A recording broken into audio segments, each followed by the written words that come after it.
Hello everybody, my name is Michael Cassin. I work at the Clark Art Institute and I'd like to welcome you to this wonderful picture, which is called The Women of Amphissa by Sir Lawrence Alma-Tadema. The picture is a very complicated picture. It has a very complicated subject, but even if you look at it without knowing any of the subject, I think you'll be able to see that the group of women that form the kind of line across the center of the picture are very different in character from the group of women you see down in the foreground. They seem very nicely, tightly dressed, very respectably dressed, with their hair all done up. The people down at the bottom are very different altogether. They have loose clothes, they have shorter skirts, they're barefooted, their hair is down, and they're obviously just rousing themselves from what seems to have been a rather uncomfortable night spent asleep on the marble tiles of a city square. The story, as I said, is very complicated, so we'll try and make it as clear as possible.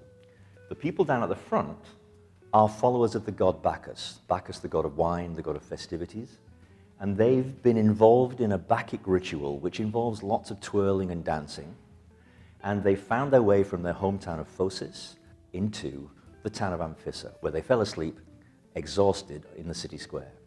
Now, the big problem was that the two cities, Phocis and Amphissa, were at war with each other, and so the women of Amphissa realized that unless they acted speedily, the women of Phocis here would all be in very considerable danger from the army. And so they've come down, and even if they don't quite approve of their way of life, they're making a cordon with their own bodies around the women as they wake up from their Bacchic revelry. One of the interesting things about the picture is that although Alma-Tadema organized it very carefully, he allowed himself to make alterations as the picture was being made. And so there are one or two places where you can see these alterations beginning to reappear through the oil paint. One of my favorites is this figure here on the right-hand side. At first glance, it looks like she's simply stretching after spending the night sleeping on the hard marble floor. But originally, she was waving a veil behind her head.